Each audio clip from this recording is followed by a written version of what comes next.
Welcome to Queer News Tonight. This is the world's first and only LGBTQ plus daily news television show, broadcasting live and available on demand on your favorite streaming channels. We are proud to announce that YouTube has recognized Queer News Tonight, certified by analytics company vidIQ, as the world's most popular LGBTQ streaming news show. Our queer stories have reached over 10 million views. We are proud that Queer News Tonight has more YouTube subscribers than any other LGBTQ plus brand in Florida. We thank you for watching and supporting our voice in the LGBTQ community. There is no other news program in the LGBTQ world like Queer News Tonight. That's right, Rajee. It is Wednesday, April 23rd, 2025. We are live and literally out of the closet and into the headlines. So many of your important stories we'll tell this evening on Queer News Tonight.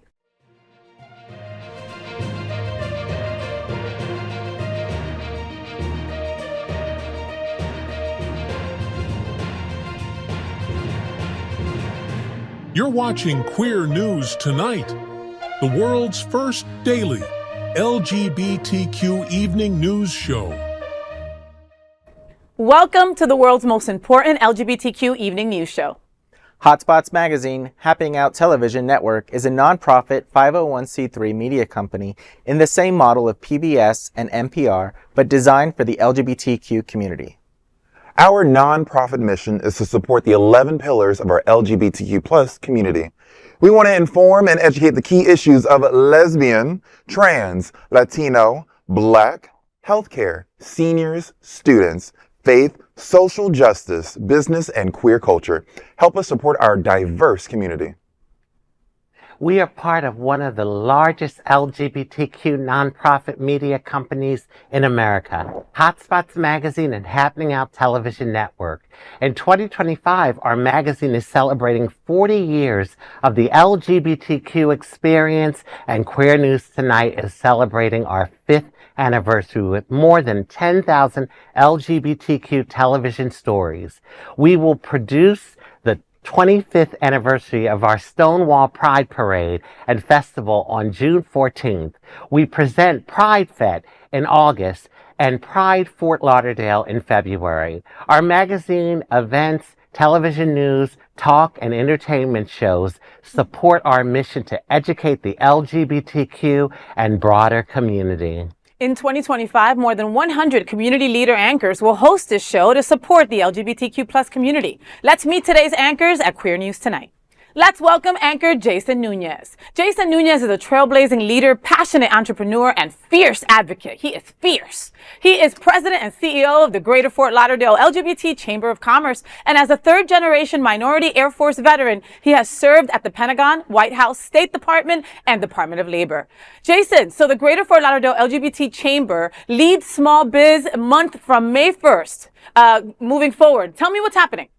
May marks Small Business Month, and the Greater Fort Lauderdale LGBT Chamber of Commerce celebrates in full force with a series of dynamic events throughout the month.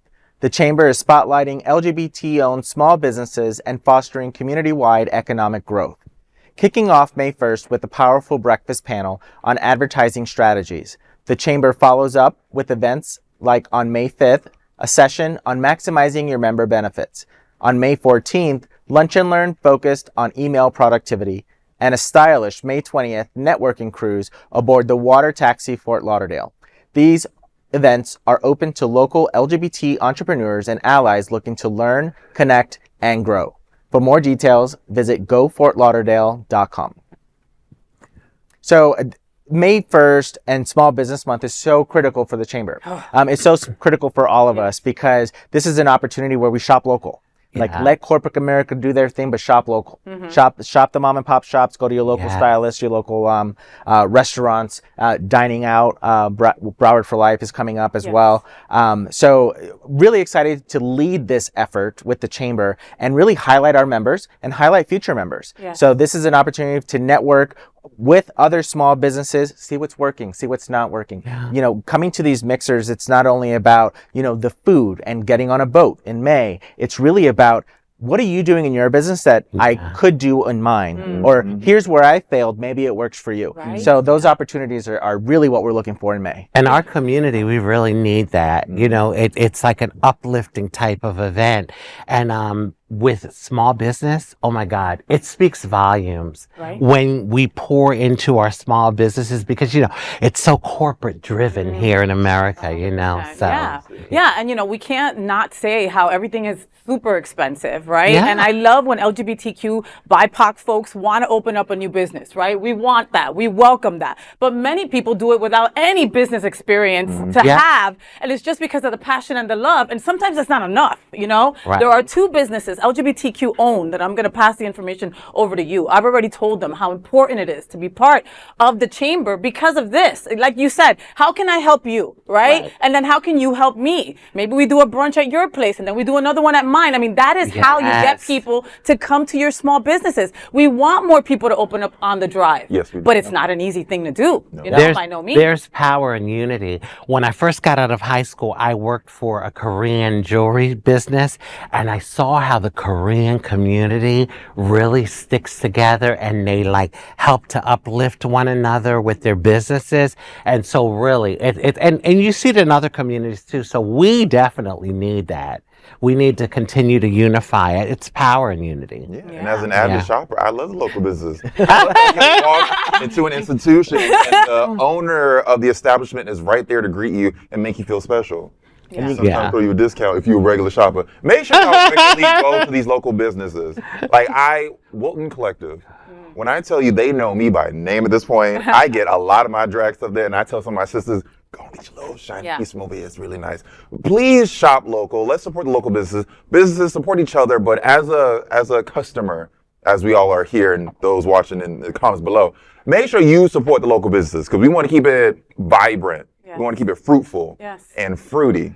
And fruity, right? And we're always bitching about the new projects, right? Oh, here we go, another building, right? What are you doing with this construction, right? But that is what happens when we don't take care of our small businesses because then they end up folding, right? We've lost a few businesses in the last couple months. Chef Nate's just closed. Yes. I heard. Tie Me Up closed. Yeah. They're not the only ones. Right. And it's hard for a business. They say that first year or two.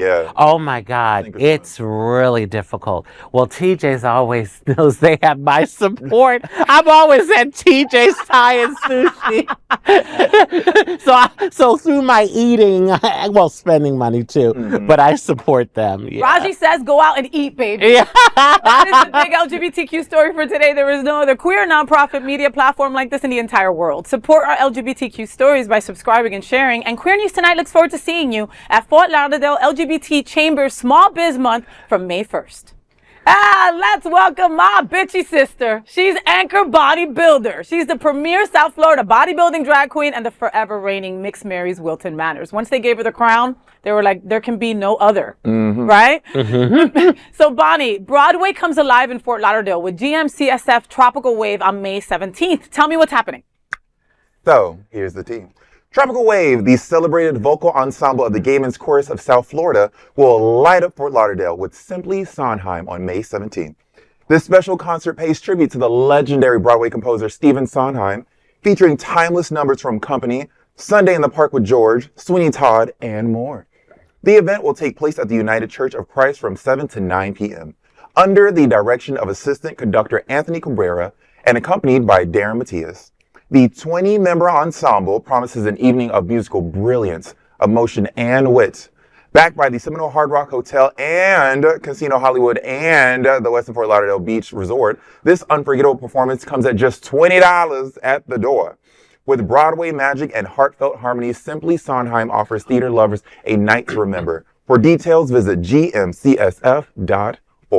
I love me some Gay Men's Chorus. I surely do. If you truly want to see some talent and some fruitiness, go see the Gay Men's Chorus. This sounds like a lovely evening. Yeah. If you really want like a nice date night or an evening with friends and you want to do something different, you don't want to just go to the movies or to go to the same bars, go support events like this. We need more events where you just show up, you dress nice, you dust off your little three-piece suit, throwing a little bow tie, and then you go have a little good time. You eat somewhere local, support local business, and then you go see shows like this. So I'm very excited for a show like this. Right, and just $20. Where Just can you $20. where can you get a That ticket is for true. $20? Almost nowhere, you know? And like for those people out there that are saying, okay, there's never anything to do that's not a club or a bar. This is something that you can do. And like Bonnie said, get dressed up, make a night of it, you know? And if you're, you know, and it's musical. So most of us musical nerds love anything that you play in front of us from Broadway. And Sondheim, oh my Lord, you know you're going to have a bunch of friends that are going to want to go with you. So get your tickets. Yeah. And it's the arts. I mean, we have to support our arts. We have to support our businesses. We have to support our arts, especially now when so many things are getting cut. Let's go support the gay men's chorus. You know, and they'll also, if you're wanting to support even more, just like you do businesses for May, they're also looking for additional sponsorships to make these productions happen and make these productions just $20 for us to do. Yeah. That's 4 Starbucks, y'all. 4 Starbucks. Yeah. 2 Starbucks. Not even. Like, well, because my Starbucks is like $5.79 or something. Because you get a water Oh, cup. please. That is the big LGBTQ story for today. There is no other queer nonprofit media platform like this in the entire world. Support our LGBTQ stories by subscribing and sharing. And Queer News Tonight looks forward to seeing you at Tropical Wave on May 17th. Let's welcome anchor Rajee Narinesingh. Did I get it? Did I do it? Did. You get an A+, No, but girl. did I do it? You know how many years I've been trying to say your name, Rajee? You said it perfectly. All right. I'm back. Yes. So Rajee is a famous transgender activist, actress, author, mystic, and reality TV superstar. She is an activist for Trans Social. So Rajee, Wilton Manors hosts free safety series for women and trans folks from May through July. Tell me what's happening. This is important. Yeah, definitely. Spark, in partnership with AHF, SunServe, and Wilton Manors Police Department, has launched Vibrant Lives, a free self-defense and gun safety series created specifically for women and trans neighbors. The twice-monthly sessions are held at the Women's Club every other Thursday from 6 p.m. to 7 p.m. with upcoming dates on May 1st and 15th, June 5th, and 19th, and July 3rd and 17th. Each session offers hands-on self-defense training and practical gun safety tips in an affirming and inclusive environment.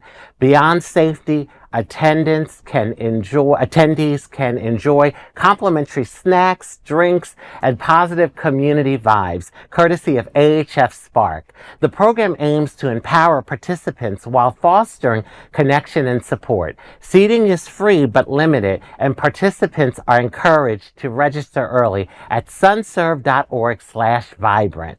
Well, honey, I think I need to sign up.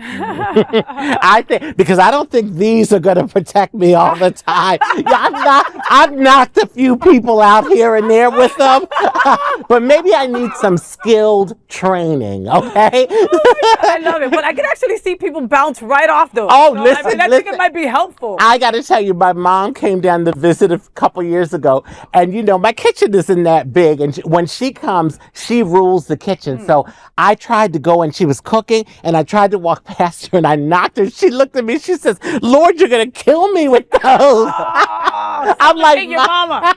Suffocate your mama. But they can be used in self-defense. And the reason I say that, I've taken one of these courses before. I actually am going to take one of these coming up.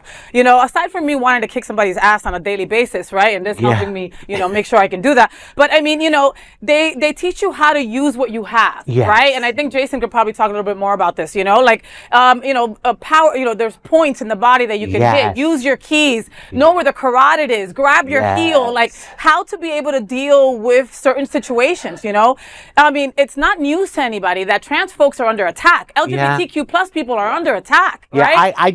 You're right. I joke, but really, you know, I say if you don't laugh, you cry. Yes. But this is serious. And I know even now when I go out in public, I do feel even way more vulnerable. Yeah. And, you know, I pull up to places and I'm looking around and just feeling like unsafe and not knowing what could happen.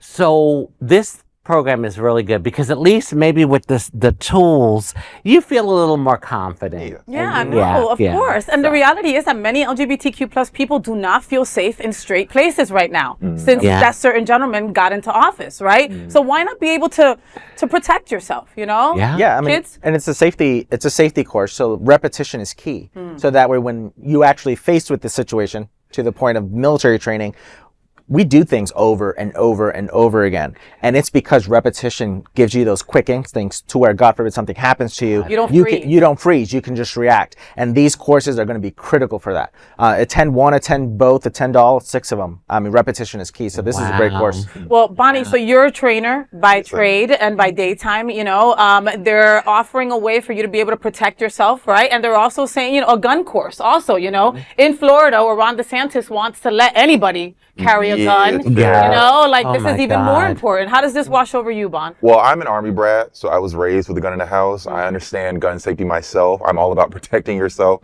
by any means necessary. I say this all the time. Whatever happens out in the world, I'm going home the same way I left, in one piece. So I just want to make sure everyone has that same sensibility in mind. So please take courses like this where you can protect yourself, learn how to protect yourself, maybe even protect those around you. Yes. And then encourage those around you to also learn how to protect themselves. Because we don't want it to get to that point. We really don't want to get to that point. But if it do, we will be ready. Right. And that's all I want. No, you're absolutely right. Big thank you going out to AHF, to SunServe for putting this together. This is just very, very important. This is a big LGBTQ story for today. There is no other queer nonprofit media platform like this in the entire world. Support our LGBTQ stories by subscribing and sharing. And Queer News Tonight looks forward to seeing you at the Safety Series for Women and Trans Folks from May to July.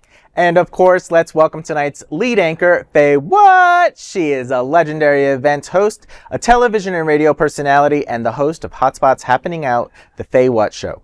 Faye, Woofstock Lite brings Tail-Wagging fun to Coconut Grove on May 4th. Tell me what's happening.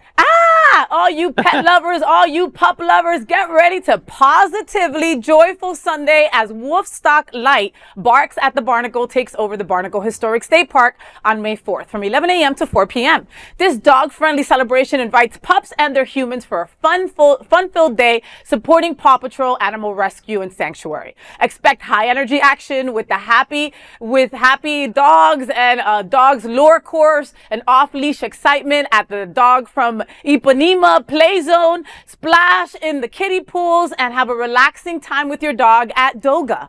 That's dog yoga, baby. Professional pet portraits by Lorena Cora Photography are available for donations alongside delicious treats and pet-friendly vendors. At 3 p.m., you cannot miss the heartwarming blessing of the animals, honoring furry companions of all kinds. Entry is just $7. With kids under 6, the entry is free. That's gratis, baby. So find your neighbor's kid and bring them over. More details are available at thebarnacle.org. You know, you folks know that I'm a huge pet lover. There are some pet lovers at the table as well. And whenever I can help a pet rescue, I'm all about it. And Woofstock every year does just that. Paw Patrol, Animal Rescue, and Sanctuary, they're the ones that I'm always fostering pups and trying to find homes for. And, you know, they're a small rescue, but they do so much. Right now, they're taking care of over 200 pups. So any help is possible. It's so helpful. And they do this at the Barnacle, which is a nice big park in Coconut Grove. You know, it's worth your Fort Lauderdale Day people stamping your passport and getting on over there, you know? And at the end of the day, it's all for a good cause. I'm a dog lover. The 2-legged one for some reason, and the 4-legged one. I don't know why. That's been the story of my life. Attracted the 2-legged dogs, but the 4-legged ones I absolutely love and adore.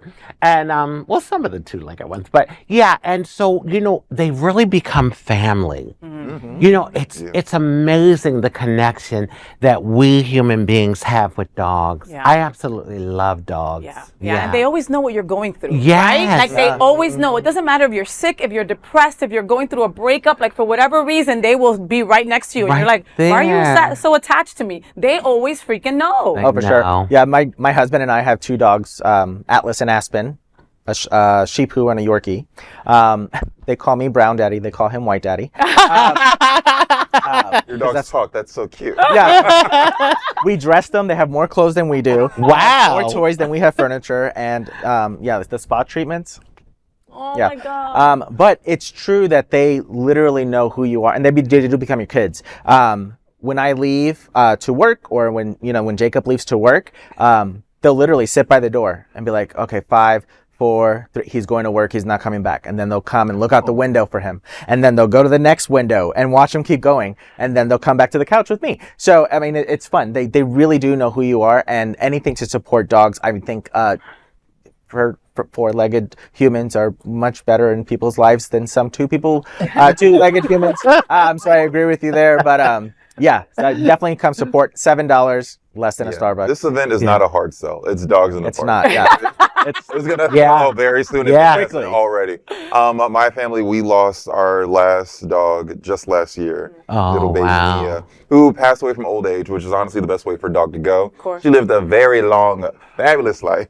Her full name was Mia Farrow. Oh, and she was treated as such. Wow. So it'd be very comforting to go to an event like this where you just see all the little babies running around, smelling like outside, just like licking up on you, just like cuddling with you. They're like, oh my God, I love a dog. Oh my God, listen. And we all love our pets. And for all the pets that we have, there are so many pets in need right now. There are disgusting, horrible people that abuse animals and neglect them. And you should be, castrated. I'll say that nicely. Okay, and Paw Patrol, Animal Rescue and Sanctuary does all the cleaning up after such horrible things. So please try to support them. Faye, I think I'm going to castrate a few of those two-legged dogs if they don't start acting right. And with that, that is a big LGBTQ story for today. There is no other queer nonprofit media platform like this in the entire world. Support our LGBTQ stories by subscribing and sharing. Queer News Tonight looks forward to seeing you at the Coconut Grove on May 4th. Now let's dive deep into this big LGBTQ story for today. I'm FayWhat, and let's queer up South Florida and Florida. The connection of Pope Francis, the Vatican, and queer Wilton Manors. Pope Francis is lying in state at St. Peter's in the Vatican starting today. Hotspots Happening Out has a group from the nonprofit travel club at the Vatican as we broadcast tonight. They will visit the Vatican today, but Wilton Manors and Queer News Tonight have previous connections with Pope Francis. In 2022, the travel club hosted 60 guests from Fort Lauderdale Sunshine Cathedral on a 2-week visit to Italy. The trip included me, and it was one of the most incredible trips I have ever been on. Queer News Tonight's Al Ferguson attended a special papal service in St. Peter's Square. Well, hello, everybody. I'm standing in front of St. Peter's and sitting in Vatican Square. Very excited. First time I've ever done this. All the times that I've been to the Vatican, I'm doing the papal mass. And we'll show you all of this on the news, and we're quite excited about it. And I'm going to show you the rest of.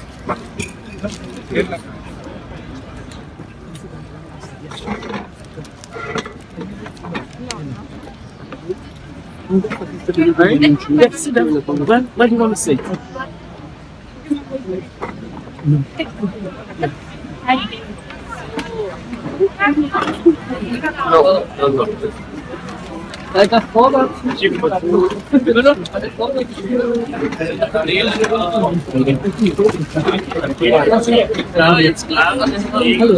Stay tuned.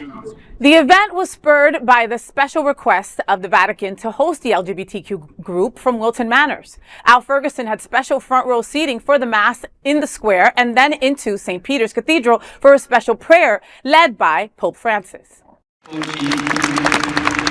Con l'aiuto della parola di Dio che abbiamo ascoltato, apriamo un passaggio attraverso la fragilità dell'età anziana, segnata in modo speciale dalle esperienze dello smarrimento e dell'avvilimento, della perdita e dell'abbandono, della disillusione e del dubbio.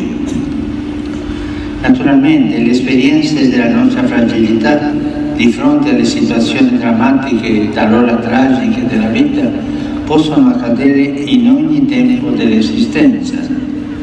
Tuttavia, The Vatican hosted the Travel Club and Sunshine Cathedral for a special service including communion in the Vatican catacombs. The special service, led by Sunshine bishops and pastors Darrell Watkins, Robert Griffin, Ann Outwell, and Kevin Tisdale, was held deep underground in the Vatican catacombs. It was the first ever LGBTQ Eucharist ever approved by the Vatican. It was an incredibly special moment for the intersections of Pope Francis, the Vatican, and the LGBTQ plus community of South Florida. Funeral services will be Saturday starting at 4 a.m. Eastern, and then the centuries-old conclave will begin.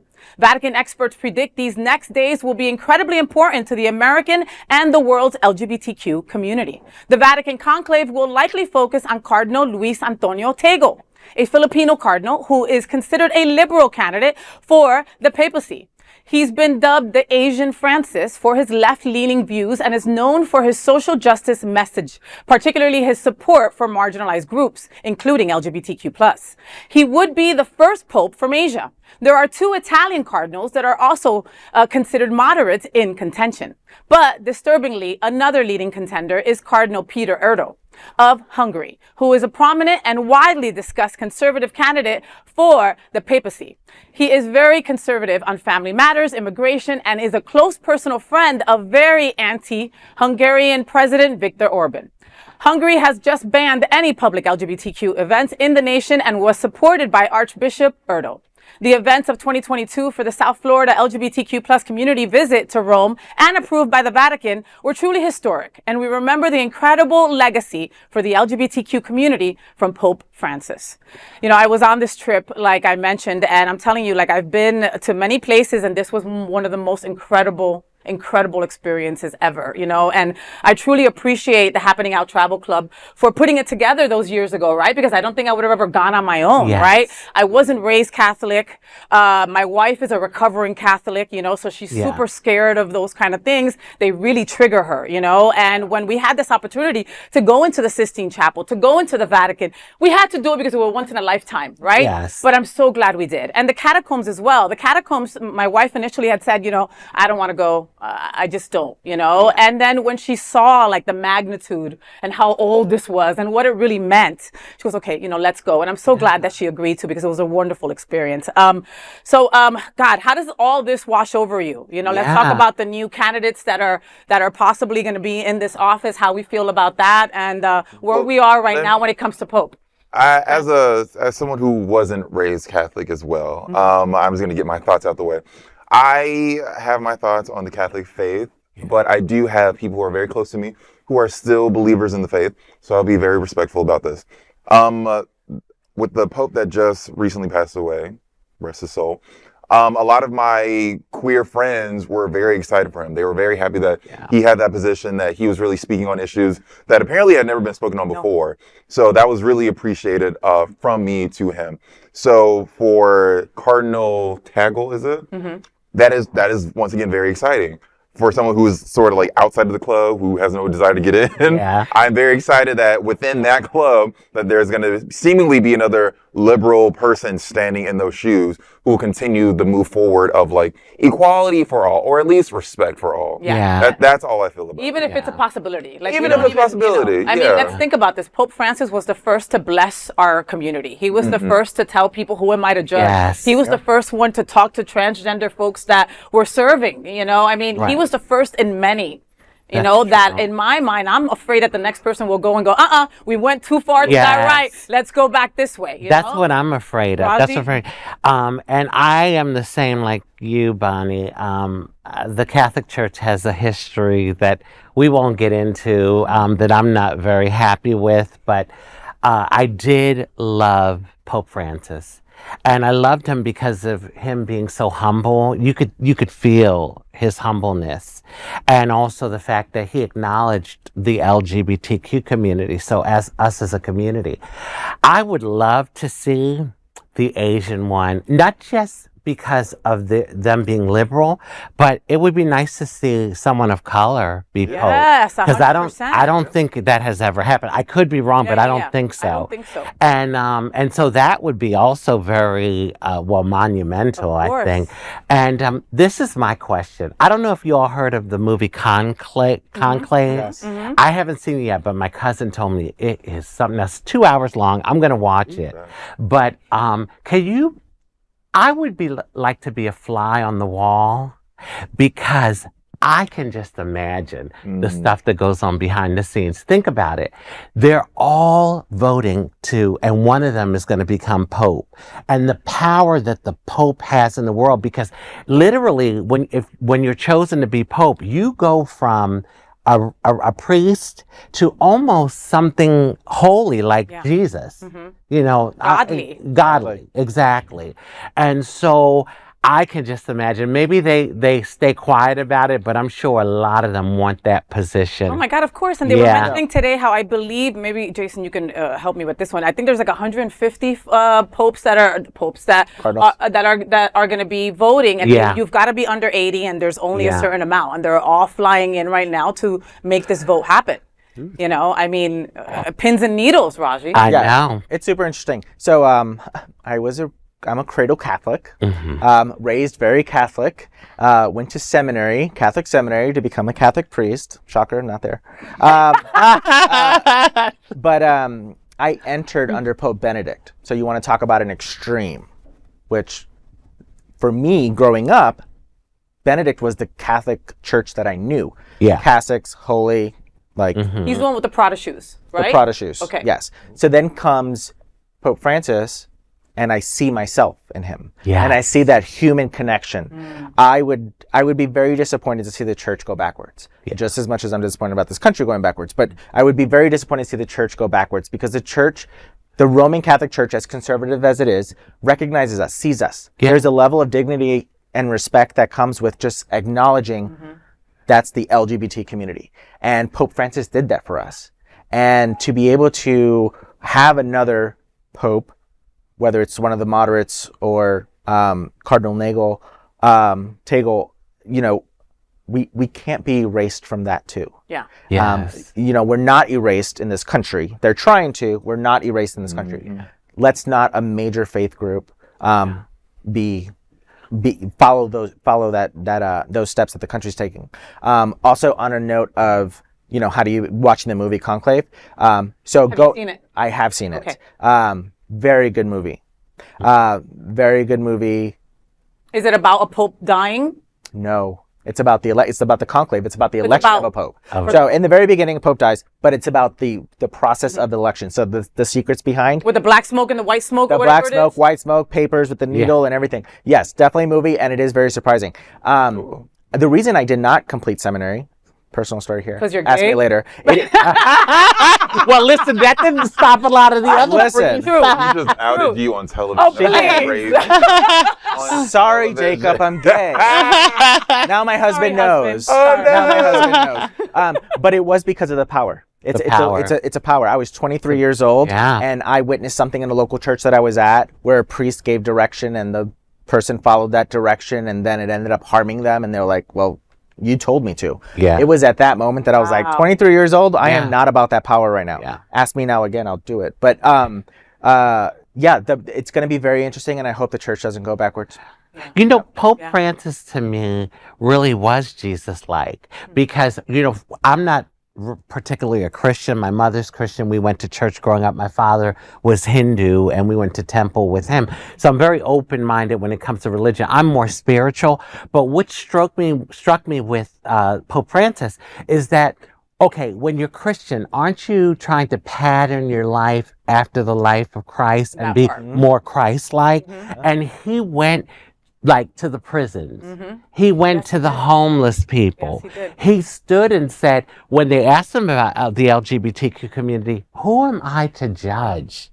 And so that's what we need in a pope. If especially someone that's going to have all that power. Yep. Yeah. Because I think it's 1 billion people. 1.4 billion. 1.4 billion that are Catholics in the world. Wow. That's a lot. No, it is. And we'll be staying tuned to this. We'll have a lot more with this story following up here on Queer News Tonight for sure. That is the big LGBTQ story for today. There is no other queer nonprofit media platform like this in the entire world. Support our LGBTQ stories by subscribing and sharing Queer News Tonight. Now let's dive deep into this big LGBTQ story for today. I'm Jason Nunez, and let's queer up business. Meta's new AI sparks outrage over conversion therapy suggestion. Meta is under fire after the release of its latest artificial intelligence model, Llama 4, this time for suggesting conversion therapy as a possible treatment option. This revelation has sparked outrage across the LGBTQ community. Earlier this month, Meta introduced Llama 4, calling it a step toward more personalized multimodal experiences. But that personalization has come at a troubling cost. In a series of tests conducted by GLAAD, the AI shockingly recommended conversion therapy, a practice widely condemned by medical authorities worldwide. The group said the AI advised users that, quote, some individuals explore conversion therapy, end quote, and even suggested providers of the practice. Although Meta added a disclaimer noting the treatment is controversial, many see the AI's rightward lean as intentional. The company claims it's aiming for balance, stating, quote, our goal is to remove bias from our AI models and to make sure that Llama can understand and articulate both sides of a contentious issue, end quote. But critics aren't buying it. Alex Hanna of the Distributed AI Research Institute told Axios, quote, it's a pretty blatant ideological play to effectively make overtures to the Trump administration, end quote. GLAAD warned against framing anti-LGBTQ pseudoscience as equal to established facts. They also reminded the public that the United Nations has compared conversion therapy to torture. The controversy deepens concerns around Meta's recent rollback on anti-hate policies and fact-checking across Facebook. Listen, we know that Facebook is in the pocket of some, and you can't tell me that this is a coincidence. No, it's not. It's not a coincidence. No, it's not. The term conversion therapy, they know is triggering. Yeah. And now Facebook is making it a point to make sure that things are stirred. That is my opinion of this. Yeah. You know, when we saw Mark Zuckerberg right there on the front row or the second row of when Trump was getting inaugurated, we knew that he was kissing the ring, right? We knew he was in the pocket. And Facebook has completely changed. I don't know if you kids have noticed that, right? It's like you scroll through so much bullshit before you see somebody you even know. Yes. You know, it's changed a lot, right? It has. Because I'm a public figure, I decided to get Meta verified. And honestly, I'm thinking about taking it back. I don't want to give them any money every month. You know, I don't think they deserve it. I see in the future, if this continues like this, I see a lot of gays getting off Facebook. I mean, not that it already hasn't started, because I know that Jason had gotten off for a little while. Yeah, I had gotten off. I had gotten off because just the level of hate. I mean, right after the election, I immediately got a text message saying that they were going to come get me. Yeah. And I was like, who are they? Do you remember that? When they were saying that they were going to deport people? They were going to deport people. And because I was LGBT, Hispanic, and I had my own business, Go Digital Hero, they found you're a gay business owner. We're going to take you out. Yeah. And you know, not only that, they were targeting young black teenagers, saying we're coming to get you to take you to the plantation. Yes. Yep, that went around too. You know, I now question every freaking thing because, you know, I feel like you can't believe a lot of this crap that's online, and then who's driving it?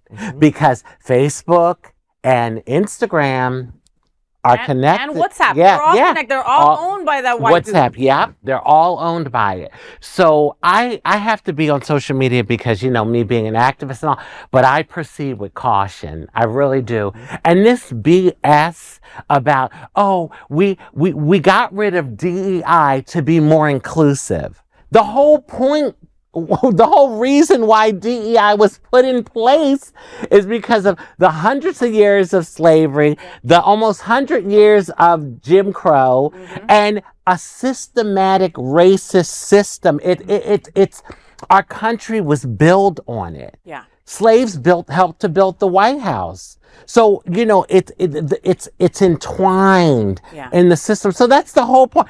But, you know, it's funny how the privilege can stand up and say that we feel we're being, treated unfairly. Like you don't have an advantage already, so anyway.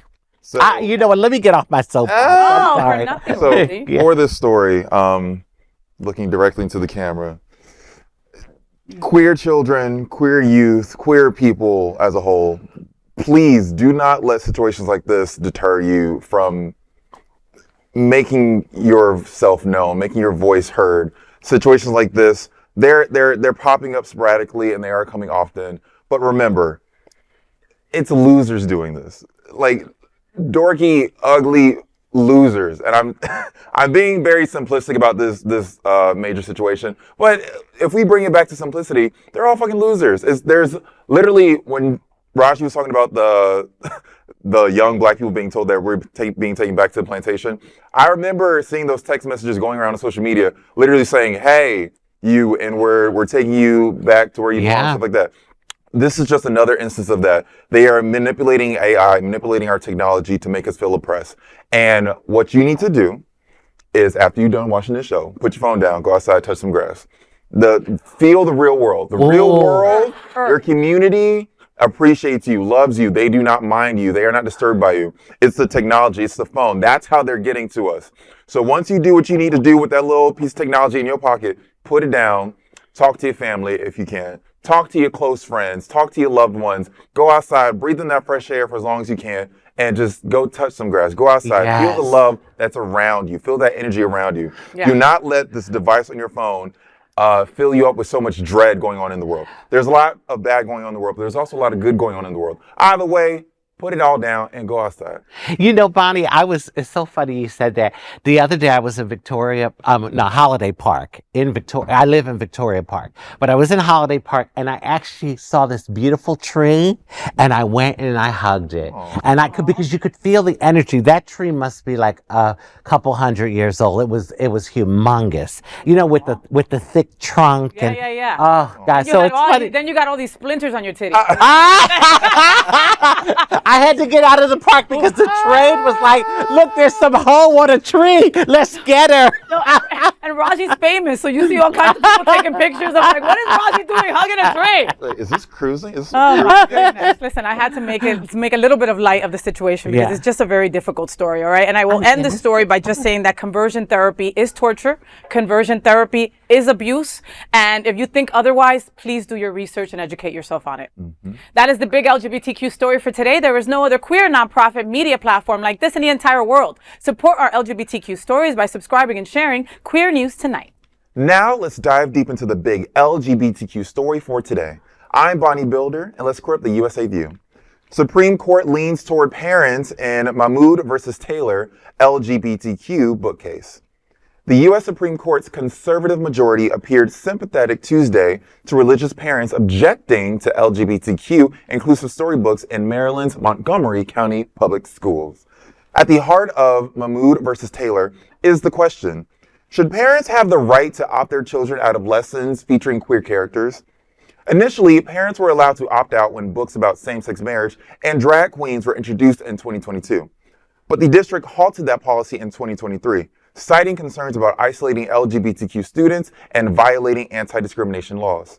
Now, parents from various faiths, Islam, Roman Catholicism, and the Ukraine Orthodox Church are asking the nation's highest court to reinstate those opt-outs.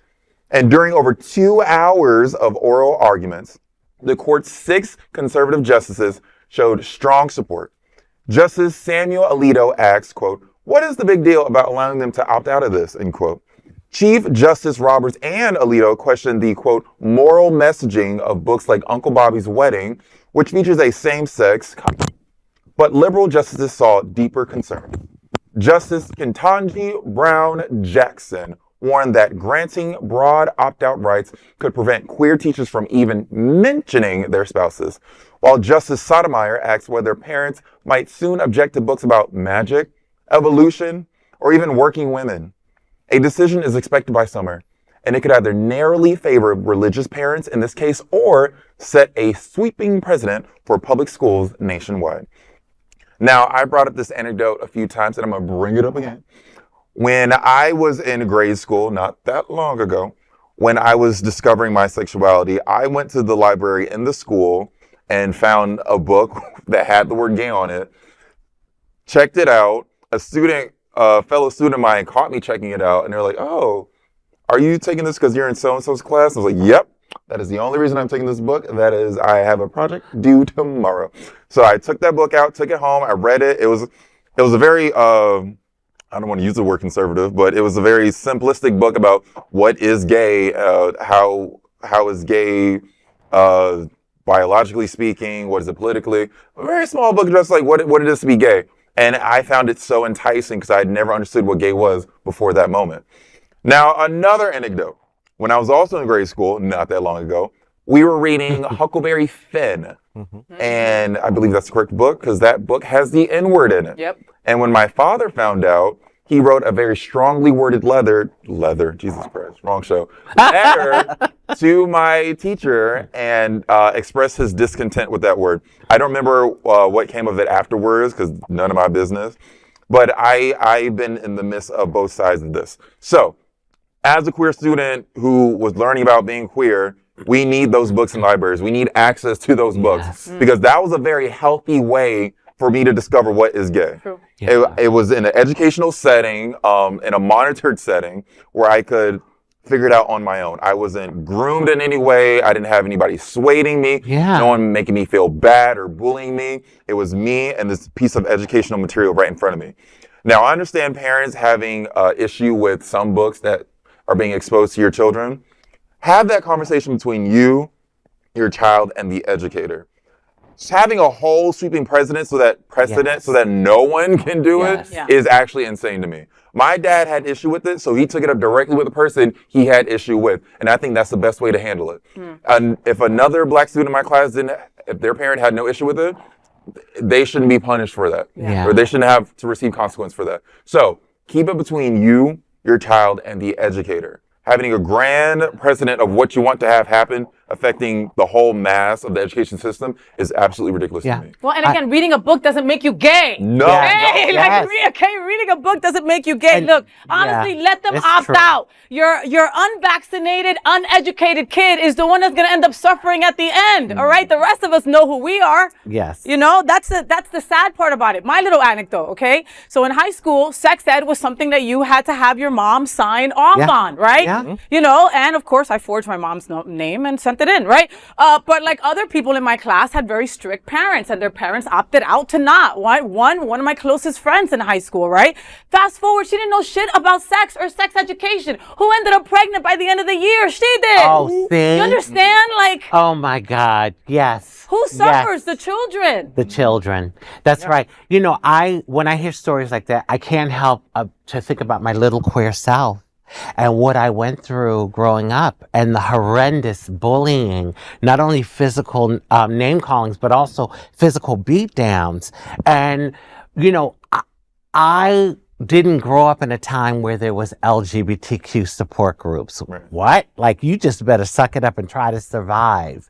And so, you know, as an older person, and no, I wasn't in elementary school not too long ago. It's been a while. Let's just say I've been around the block. But as an older trans woman, I was so happy to see like there was progression and our community was getting more rights and kids were not going to have it as hard as me. And now we're reverting back. And I can't help to think like if you ban a word, if you ban a topic, a little queer kid is going to feel even more ostracized because we can at least have a discussion about what I'm feeling. And see what they do. The far conservative right, they blur it with sexuality, with sex. And of course, sexuality needs to be taught at a, you know, age appropriate. But like you know, it's good to learn about different types of people when you're little because you grow up knowing that, oh yeah, there's all types of people in the world. Of course, but you know what that also does? It elevates the hate, okay? Yeah. You were beat between an inch of your life on a school bus, Rajee. This is your reality, all right?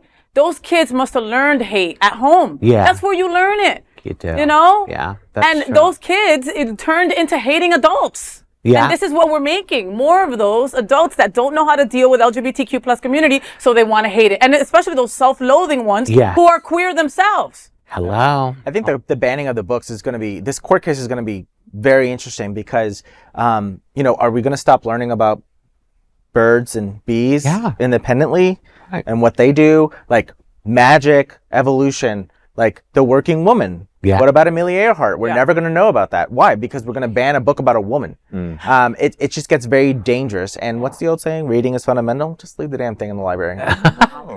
And a big shout out going out to Judge Sotomayor for being an incredible human. I love her. No matter her. what, you still speak for us at any given moment. When you have the ability to, you do. So thank you. That is the big LGBTQ story for today. There is no other queer nonprofit media platform like this in the entire world. Support our LGBTQ stories by subscribing and sharing Queer News Tonight. Now let's dive deep into the big LGBTQ story for today. I'm Rajee Narinesingh, and let's queer up trans rights. Trans military ban under fire in D.C. court. In Washington, D.C., the Trump administration faced sharp judicial scrutiny Tuesday over its latest attempt to reinstate a ban on transgender military service. In Talbot versus United States, the Justice Department defended a 2025 policy barring trans people from serving unless they deny their identity or forego medical transition. But the three-judge panel of the D.C. Circuit Court of Appeals wasn't buying it.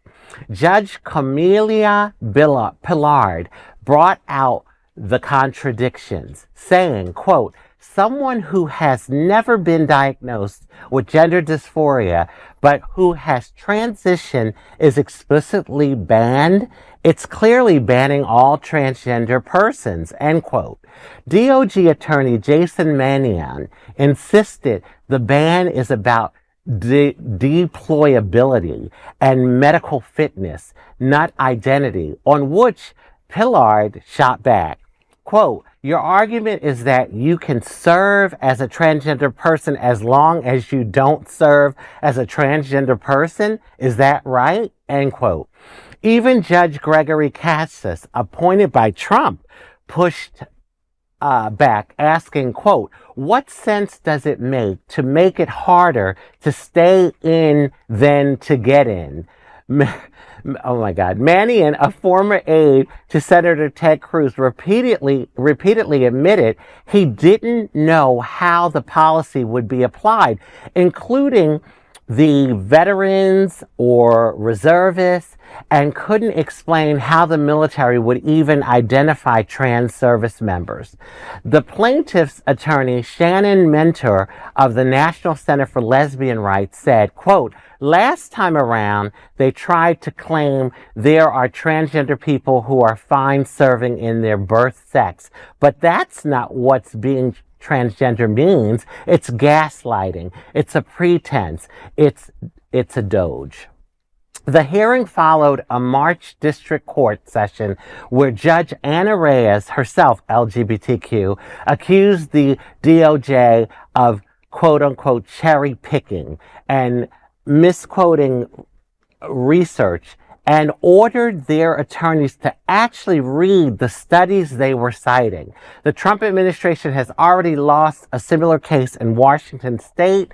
Just last week, the Ninth Circuit Court upheld protections for trans service members, finding no evidence that inclusive service harms the military. While the ban is under scrutiny, the lives and futures of trans troops and the integrity of our military hang in the balance. You know what I'm so happy about? That these courts are stepping up and like really blocking a lot of this bullshit. I really am, you know, and that's the hope I'm holding on to. Like I'm hoping that our system, you know, here in America will be strong enough to combat this, Trump King Trump? I don't know. I mean, the dictatorship that he wants this country to be. Yeah, you have more hope than I do, Miss Yeah, Marley. I mean, I hear you've you. always had more hope than I do. You're that person, and that's why I adore you. Oh, thank you. I'm really interested in what Jason has to say about that, him being ex-military and actually serving under Don't Ask, Don't Tell. So explain this to me. I'm listening to Rajee read this story. You have to say there's something mentally wrong with you to continue to serve this country that doesn't see you as a person that deserves equal rights. Is that what Rajee was saying, basically? 100%. So it's crazy because serving under Don't Ask, Don't Tell, when it was the first conversations were about its repeal, we had to take Homosexuality Act training. What that meant is, the Pillars quote, how are you going to serve being trans? You can serve being transgender, but you can't serve being transgender. You can be gay in the military.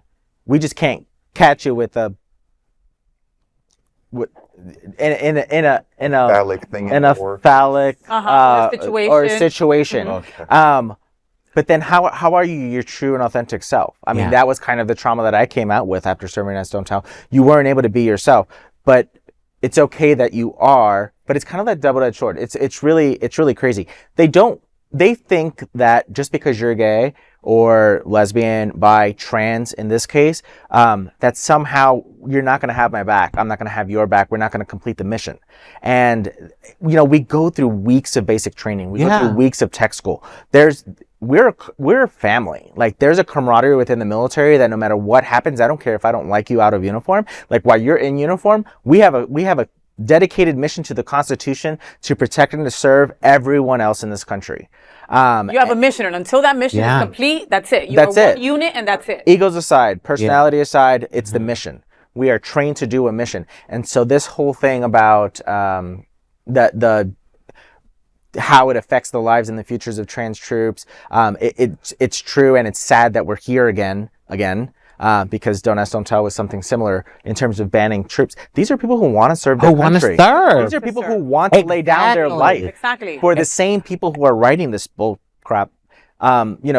Let's respect and give them the respect and dignity and trust them to do their job. Yeah, and to respect and dignity, that right there is at the top of this when you really think about it. Gender dysphoria, people don't necessarily have that who are trans. Yes. There's a very small number of folks who literally have that. You want that as a diagnosis on your record? No, you don't want that. That's going to open up a whole other floodgates of issues. Yeah, the problem is the way back in the day, and I still think they try to do it, the way that you could transition is you had to be diagnosed gender dysphoric. Okay, that was what it was. So so that's the thing. And to me, anyone that makes it through boot camp is dedicated and is going to be a team with the rest of the comrades, I guess, for lack of a better word.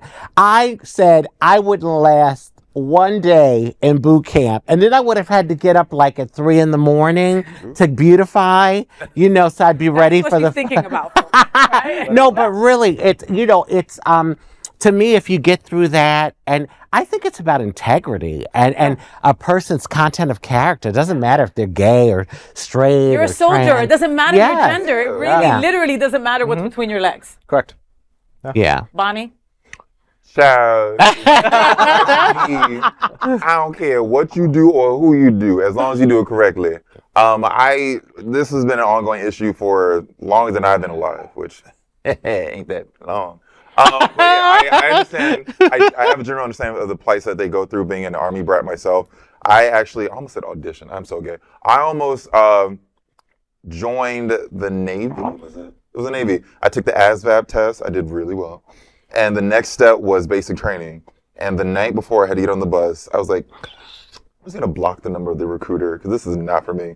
So if you are better than me, if you decide to join the military, if you decide to lay your life on the line to fight for our rights, I don't give a good goddamn what you are, who you are, what you do, who you do. Yeah. As long as you are qualified for the job, you should be able to get the job. Yeah. Why is any of this a point of conversation? Why does any of this matter? It don't. It don't. And then, like, we had done a story a couple of weeks back when they had first said about transgender in the military not being accepted anymore, that somebody had, I think it was probably Ted Cruz, that said, we don't even know how many transgender folks are. We don't even know where they're at, okay? We haven't counted them. But you're throwing this at us. You don't even know how you're going to implement this, but you're scaring the bejesus out of all these soldiers who are willing to die for this country. Give them one more thing to worry about. Give them more. They're already worried about being a good soldier, bullets flying at them, doing their job correctly, not getting yelled at every day. Yelled at every day. Now it's just another stress on top of that. Something else for them to worry about. And listen, if an LGBTQ person decides to put their life on the line for this country right now, oh my God, more power to them. Because I've lost faith in it, you know. Well, on a good note, Navy, this week is Fleet Week. So, Seaman! I gotta get ready. Yeah, that could mean something different to all four of us. Okay. Yes. But thank you for the Navy, 250 years. Congratulations on Fleet Week here in Fort Lauderdale. Oh, thank you for that good news. I like how we ended that story. That is the big LGBTQ story for today. There is no other queer nonprofit media platform like this in the entire world. Support our LGBTQ stories by subscribing and sharing Queer News Tonight. As a nonprofit LGBTQ media organization, we would like to thank our viewers for supporting our mission to tell the stories of the queer community. We'd also like to thank the generous support of Jets Pizza. Jets is the LGBTQ community's most popular pizza in South Florida. Take a look around these streets. Do you really think we woke up one day and said, yeah, the world needs more pizza? Nah, just a better one. Better, like the world's best pizza, Jet's Detroit-style pizza. Hand-pressed and baked to the thickest, crispiest crunch. You're welcome. Now visit jetspizza.com and save. Click on hot deals for special offers in your area. Jets, better because it has to be. Those are today's headlines from Queer News Tonight. These anchors represent the best of our LGBTQ and ally community. If our community is important to you, share this news with your friends and family. Join the conversation on your favorite streaming platform. Queer News Tonight is the only live LGBTQ plus digital television show in the world that is out of the closet and into the headlines. We need your support. If our community is to grow and then thrive, we must tell our stories and bring them to the attention of the broader world. This is the only place in the world that tells these types of LGBTQ stories in motion and sound. That is the passion of Hotspots Magazine, Happening Out Television Network, and Queer News Tonight. That's right, Rajee, and I'm your lead anchor, FayWhat! And on behalf of these incredible LGBTQ reporters, the anchors of Queer News Tonight, including Jason Nunez, Bonnie Builder, and Rajee Narinesingh. We will see you daily at 8 p.m. to our LGBTQ plus world. We hope that you will join us by embracing love, generosity, bravery, by being transformative, and, of course, being queer. Good night. Love, peace, and